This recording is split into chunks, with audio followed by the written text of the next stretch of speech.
we have Finding Nemo, the 5 Stages of Grief. A large community on Reddit was shocked to hear of one person's theory about the infamous Disney movie Finding Nemo. The user concluded that the movie was demonstrating the 5 stages of grief. The theory is that Nemo actually died with his siblings and mother, and that Marlin imagines a single egg surviving, demonstrating the first stage of denial, where he refused to accept that the horrific event happened. Then it becomes anger when Nemo does anything even remotely dangerous. Then moves into bargaining, which Marlin does quite frequently on his quest to find Nemo. Then he eventually feels despair when he becomes ready to give up on the search. And then comes acceptance, where he finally is at peace and learns to not obsess over Nemo. I wouldn't put it past Disney to have at least developed the idea from this starting point. This theory feels pretty accurate to me. If you're liking this video so far, don't forget to smash that like button, as it will really help us out. In our number 9 spot, we have the Little Mermaid Hunter. In the original Little Mermaid, we learn that Ariel has a mother, but we never learn what happened to her until the 2008 movie The Little Mermaid: Ariel's Beginning. That is when we find out that Ariel's mother Athena was killed by a pirate ship, which is why King Triton hates humans. Well, perhaps you may have heard of another Disney tale with pirates called Peter Pan, and in this tale, Captain Hook, the villain of the story, is the captain of a pirate ship. We also see a group of mermaids in Peter Pan at Mermaid's Lagoon, and one of them looks an awful lot like Ariel, and she is even wearing a gold crown! Probably the queen. So that of course has led to the theory that it was Captain Hook's ship that killed Ariel's mother, and therefore Captain Hook killed her. That one blew my mind. In our number 8 spot, we have the Frozen Wisdom. I don't need to pray for this theory to be real or not, because it's awesome and it just deserved an honorable mention. People are convinced that the writers of Frozen 2 may have perhaps gone to a lot of therapy in their time, or worked with psychologists to help write the film, because the film is filled with the most amount of wisdom. The type of wisdom you only hear from your therapist. Just do the next right thing, Anna sings as she makes the horrible realization that her sister Elsa and her friend Olaf have passed away. Anna sings about the grief that she is feeling and describes a heaviness that only people that have truly suffered from depression would understand. She goes on to coach herself to do the next right thing, take one step at a time. The best piece of advice you could give someone when they're in the thick of it all. In another case, the people of Arendelle have to evacuate, and after the chaos, Olaf lets all of the young ones play with him and stick icicles in him. He says to them, "We call this controlling what you can when things feel out of control." Another wonderful piece of advice. In our number 7 spot, we have Peter Pan, the Psychopath. Now we all know that Neverland is a place where you never have to grow up and you can be a kid forever. And that's all Peter wants for his friends, whether you're a lost boy or a darling. Sure, fun and games all day sounds amazing. But what if you get tired of childhood and decide it's time to grow up? Well, this theory suggests that Peter doesn't take too kindly to adults, even if they started off as friends. In fact, he hates adults so much that he wants to kill them. There are few adults in the movie, the main ones we see being Captain Hook and the crew of the Jolly Roger, and we know how much Peter hates them, so what if the Lost Boys decided it's time to become lost men? Well, following this theory, Peter kills any of the Lost Boys who try to grow up and finds new ones to take their place, so he has friends to play with forever. Captain Hook was actually one of the Lost Boys in the past and learned the truth of who or what Peter is and escapes, rescuing others as he does, and they grow up into the crew. Ooh, this is why Hook hates Pan so much, so maybe Hook wasn't the villain after all. In our number 6 spot, we have a scorned lover. Ooh, this is a juicy fan theory that honestly feels like whomever came up with it must have also known the pain of being betrayed. The theory is around the movie The Beauty and the Beast, and the theory goes that the witch or enchantress that had created the curse that turned the prince into the beast and all of his royal courtiers into what are usually inanimate objects did so because she was a lover scorned. She and the beast were former lovers, and he dismissed her once he got bored of her, which is something that royals were known to do in the past. The courtiers also would have treated her badly because they are loyal to the prince, so So she placed a curse on them to teach them a lesson about respecting women. I see it. It makes more sense than a witch trapping the whole house just because the prince was prideful. There was clearly a deeper lesson afoot.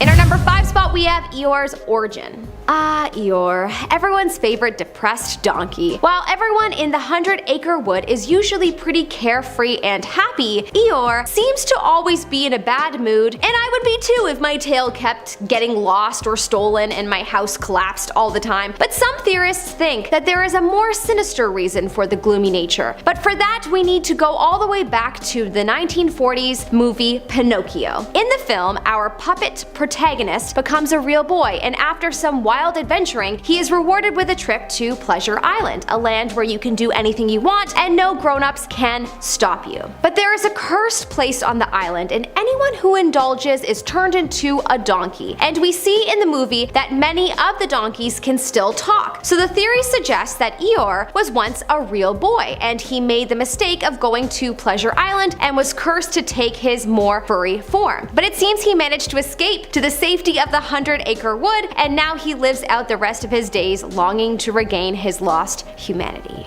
In our number 4 spot, we have Moana died. This is yet another very interesting and thought out theory around the movie Moana. In the beginning of the movie, Moana is on her boat stuck in a thunderstorm when the boat was struck by lightning. It is theorized that she died on the boat, which is most likely what would happen to any living being. The theory is expanded to state that Moana's spirit is completing the quest for the rest of the journey, and that is why she only meets gods and spirits the rest of the way. She is on their plane of existence. Then the theorist went on to state that after she finishes her quest, her spirit goes back into her body, and that is when she goes back to her island. Ooh, I bet you that some of these Reddit theorists are really just Disney employees, just, revealing secrets that they could only reveal anonymously.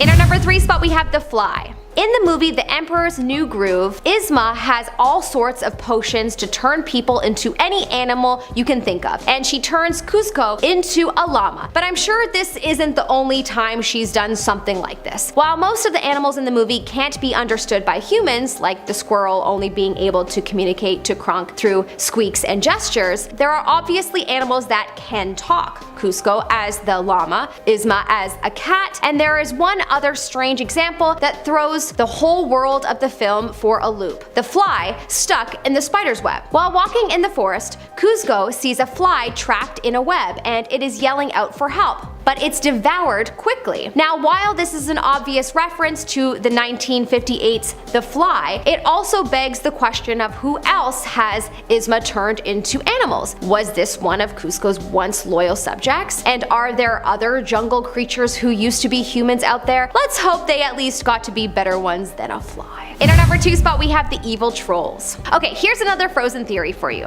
What if Prince Hans wasn't actually evil? What if he was manipulated by magic? A lot of fans online thought that Prince Hans, who had a plot twist of being the overarching villain of the story, was a little out of left field. He was seemingly so good for most of the story, and then all of a sudden he was evil. Well, one Reddit user had a very good theory on this. The trolls, who are a part of Kristoff's family, have some very rare magic, and as they have Kristoff's best interests at heart, perhaps they used magic to change Anna and Hans's path and turn Hans evil so that Kristoff could end up with Anna. Arguably, it's probably for the best, as she actually had a friendship with Kristoff, and all she knew about Prince Hans was that they had a few things in common, like chocolate and sandwiches. Not a solid basis for a lasting relationship, but still, perhaps the trolls altered Anna and Prince Hans's path, and they are the true villains of the story. And finally, we reach our number 1 spot, Walt's mom. Walt Disney, of course. Ever wonder why none of the princesses or main characters in Disney movies seem to have mothers, or at least ones who are still alive? I mean, Cinderella, Bambi, Ariel, Belle, Jasmine, the list goes on and on. Well, some think that this is actually related to a terrible tragedy in the Disney family. In 1937, Walt and his brother Roy bought their parents a house with their newfound success, a dream for anyone. But unfortunately, this would be a terrible mistake. One day, their mother Flora called Walt to complain that their furnace was leaking gas. Walt sent some folks from the studio over to fix it, and they did, or so they thought. The next morning, the housekeeper returned to find Mr. and Mrs. Disney unconscious and dragged them out into the front lawn. Their father was taken to a hospital and survived, but unfortunately their mother passed away at the scene. This tragedy was well known by those who worked at the studio, and many thought that it affected the stories they told going forward, that Walt was so traumatized that he passed the trauma onto the characters in the films as a way to move on himself. Either way, it's interesting to look into the man who created an empire. Number 10.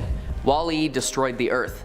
Now, while WALL-E is definitely one of the cutest characters Pixar has created, even though he's just a robot, this theory shows that cute doesn't always mean peaceful. The theory goes that WALL-E was just another waste collection robot built to help with the Earth Recovery Act, but he either had some crossed wires or just wasn't very good at his job, and he loved to collect trinkets and little human artifacts.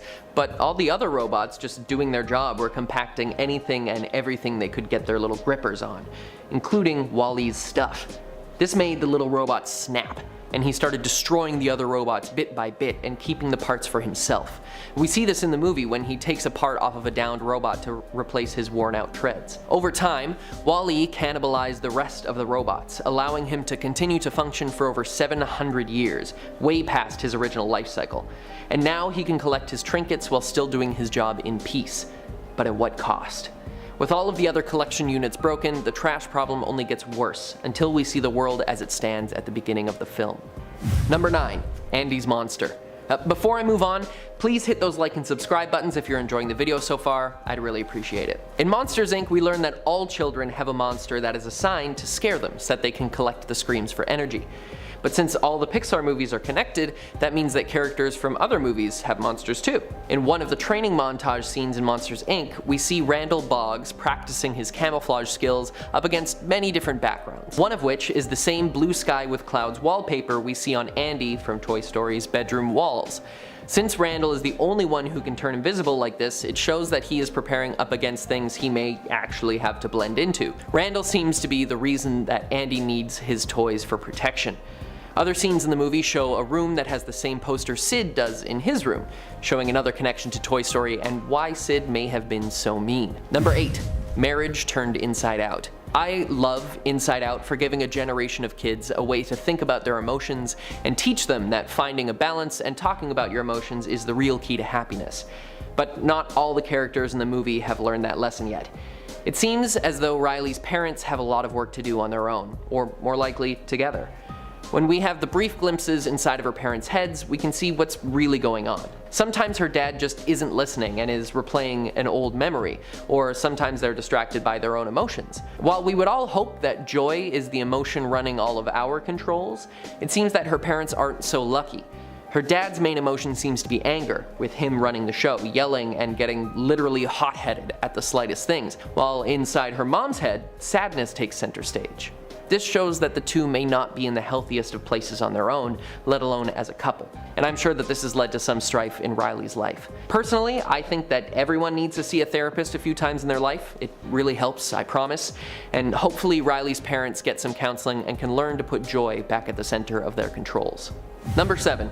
All in the Family. While the story of Ratatouille takes us on a journey of Linguini becoming an amazing chef, thanks to his rat friend Remy, for lack of a better term, driving him from under his chef's hat, many believe that this is not the first time that this has happened in the Pixar universe. If you look closely at the cover of the Food and Wine magazine in the opening sequence, you can just make out what appears to be something under Chef Gusteau's hat. Some believe that this is his own little chef, who helped Gusteau become the culinary star he was. But if a quick picture isn't enough to convince you, how about this? When Skinner is trying to figure out if Linguini really is the heir to Gusteau's restaurant, he has a DNA test performed. He uses hair taken from Gusteau's hat and some DNA collected from Linguini, but the first time the lawyer ran the sample, it came back as rodent hair. We're led to believe that this was a hair taken from Linguini and was mixed up with Remy the rat's hair, but we never see a hair sample taken from Linguini. It's actually implied that Skinner used saliva that he got from the wine glass when he and Linguini were drinking wine in the office. So there was actually a rat hair in Gusteau's toque, and some even believe that it was Remy's mom who was under there, and she was likely killed by Skinner just before the review that brought down Gusteau's restaurant. Number 6. CARPOCALYPSE. This theory is pretty well known, but I still think it's worth talking about here. There are so many interesting things about the Cars world that just don't make sense. Like, if there are no humans around, why do the cars have handles? Why are there human-sized doors and staircases and rooms that cars couldn't operate? Unless the world was originally built by and for humans. More examples like the London Eye and the Eiffel Tower and the fact that sidewalks exist at all prove this theory further, but how did we get here? Some think that at some point in the not-so-distant future, AI built into cars becomes self-aware, and after implanting itself into all the cars being built, decides that humans were no longer necessary, and disposed of them all. After a few thousand years, with fuel supplies running low, the cars actually began to convert the human remains into fuel, like how we use fossil fuels in our current age. Crazy stuff.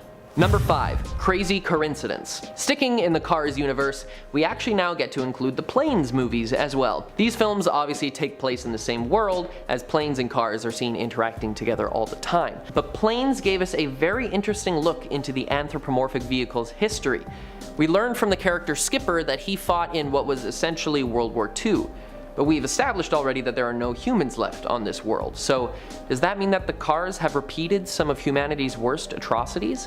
Some Reddit theorists believe so, and that opens up the floor for so many more questions, like, was there a car Churchill? Was there an evil mustache Volkswagen? And on another note, if there's a car Pope, does that mean that there was also a car Jesus?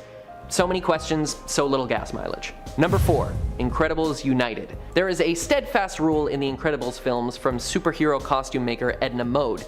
No kicks! The main reason for this seems to be because she designed the costume for a teen hero named Stratogale, who met her untimely demise due to her cape.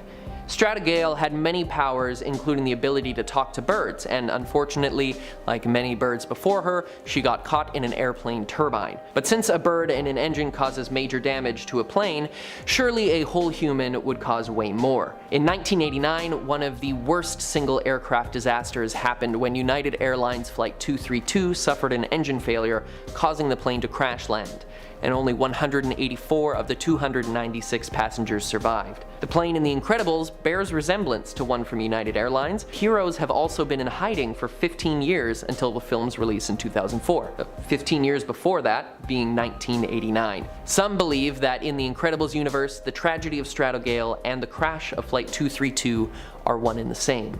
And that is the reason the heroes had to go into hiding. Number 3. Brave Boo. Boo is by far one of the most adorable characters in the Pixar universe. She's sweet and funny, and she's so very, very sneaky. But some believe that she grows up to be something a bit more sinister. The Witch from Brave. Some theorists think that Monsters, Inc. takes place far into the future, and that the doors they go through don't just lead to different locations, but to different times as well. And this is one of the main ways that the joint universe theory is held together. Boo learns and remembers that doors are somehow the key to finding Sully, or Kitty, again, and devotes her whole life to discovering this secret world. She eventually gains access, but goes through a door that sends her back in time, to the Middle Ages. Here she learns all sorts of magic from the Will-O'-the-Wisps, including the spell that turns Merida's mother into a bear. The driving plot of Brave. Far-fetched, I know, but in the witch's hut is a mountain of evidence proving the witch is a time-traveling Boo. One of the wood carvings is of the Pizza Planet truck, and there's a drawing of Sully on a log in the background, and the witch seems to often disappear through doors. Coincidence? I think not! Number 2. Shopper's Syndrome. This next theory is one that I haven't really heard talked about much. It states that the company By and Large, the same one that seems to own most of the human world in WALL-E, and earlier on as the company that made Buzz's batteries in Toy Story 3, and the company that forced Carl to leave his house in Up, was actually founded by Syndrome, the villain from the first Incredibles movie. As a young inventor, he created all sorts of robotic technologies that would go on to change and conquer the world. Many of the technological gadgets in WALL-E have a direct connection to Syndrome, such as the zero-point energy that restrains Eve, who also uses flight and organic scanners like Syndrome's Omnidroids. After his death, the company moved away from producing killer robots and began making commercial products, and monopolizing every industry that it could, until eventually they took over the world just like its founder always wanted. Number 1. All the way up. This final theory is one that I personally believe to be the most plausible and the most heartbreaking. And here's the main thesis. The story of Up is actually Carl Fredricksen's journey to the afterlife, to finally be with his wife Ellie again. Now let's break it down. First of all, the amount of balloons Carl used to lift his house off of the foundations, which Pixar has said is 20,622, is not nearly enough to perform such a feat. So right there, we have a clue that this may not have been real. Many think that Russell is Carl's guardian angel, but he still needs to earn his wings, or, in other words, once he earns his Assisting the Elderly badge, his training will be complete and he will be a full wilderness explorer, or a guardian angel. So now, we have an old man lifting off the ground into the sky and traveling to Paradise Falls. Sure sounds like the journey to heaven to me. Throw in an evil person masquerading as a childhood hero who has evil dogs doing his bidding, not unlike the Hounds of Hell, and you have a pretty good allegory. In the end, Carl reaches Paradise Falls, and we can only hope he is at peace and with Ellie. Starting off this countdown, we have Finding Nothing. And by this, I'm referring to the Disney Pixar movie Finding Nemo. Theory goes that Nemo is actually dead.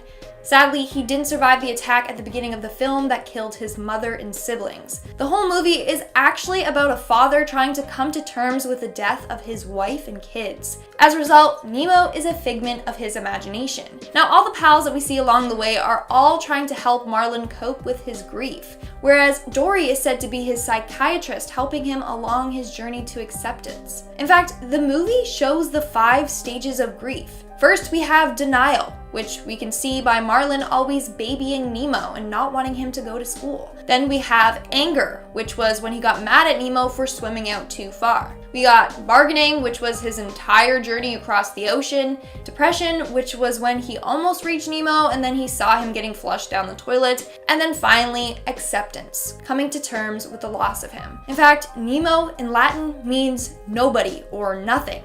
So the name literally translates to finding nobody. In our 9th spot, we have the secret villain. According to this next theory, the real villain of Toy Story 2 is none other than Wheezy the Penguin.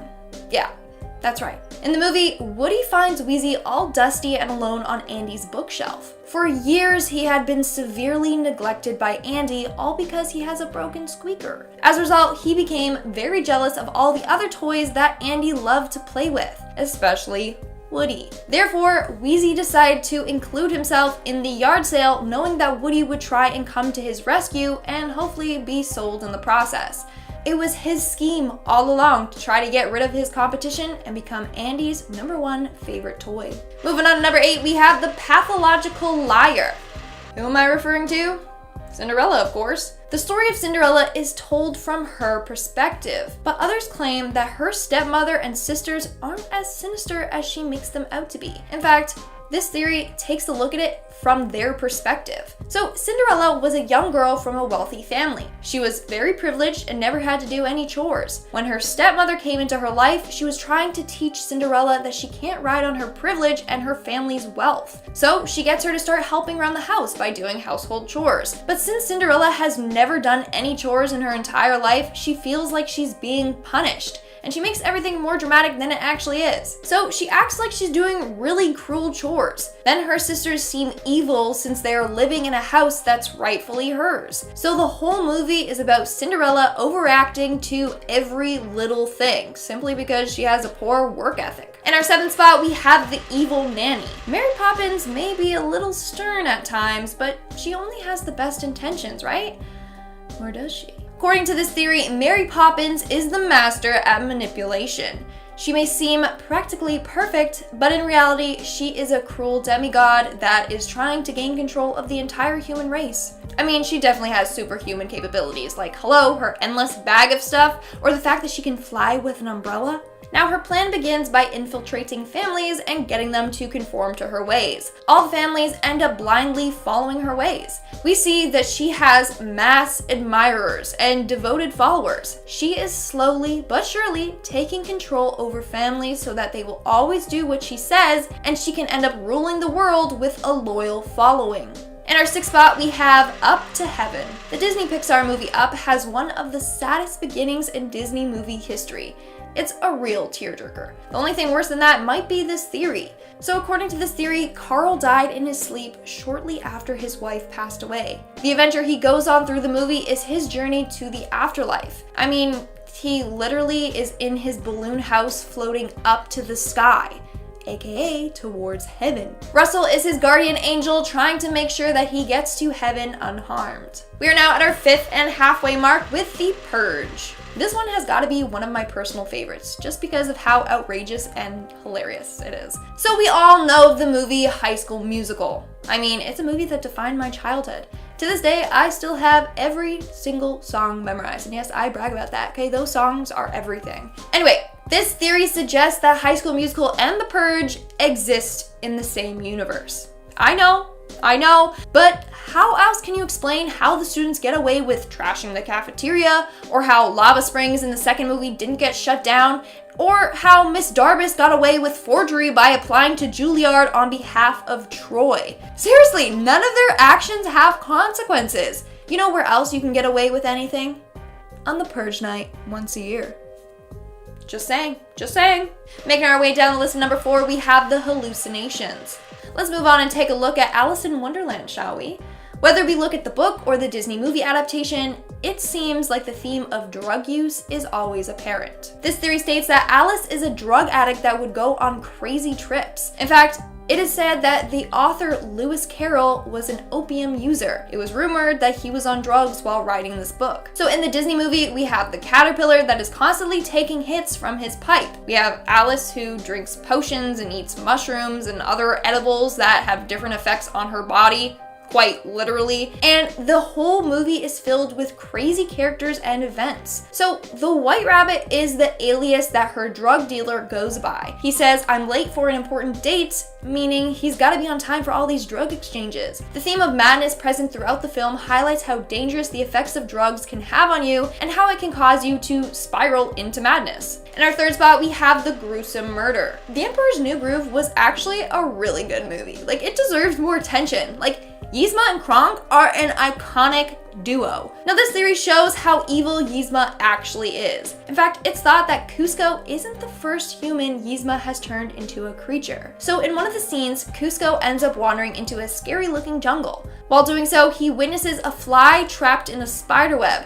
The fly says, "Help me," right before being viciously eaten by a spider. Well, isn't it quite weird that the fly had the ability to talk? I mean, Cusco interacts with several other animals in the movie and none of them can talk, except this fly. So this has led people to believe that that fly was actually a human that Yzma then turned into a fly, meaning that that scene is much darker than we realized. It's the human's last moments of life. In our 2nd spot, we have the deathbed. According to this next theory, Snow White may not have had a happy ever after. So in the film, we see that Snow White is woken up by her true love's kiss. But in reality, the prince is the personification of death. Snow White was laying on her deathbed. The prince's kiss was actually a Dementor's kiss that sucked the last little bit of life out of her, meaning she actually ends up dying at the end of the film. She then wakes up and imagines her perfect ending, riding off with her prince. Notice how she rides off to a castle literally in the clouds?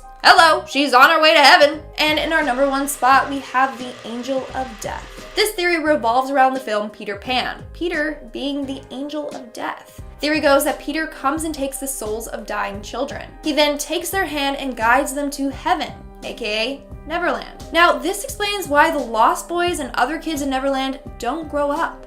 It's because they are already dead, which is pretty sad if you ask me. This also means that Wendy commits a murder-suicide by killing herself and her brothers since they all go to Neverland with Peter. Now, author of Peter Pan, J.M. Barrie, created this land for his brother that passed away at 13. So the theory about Neverland being for dead kids is kind of true.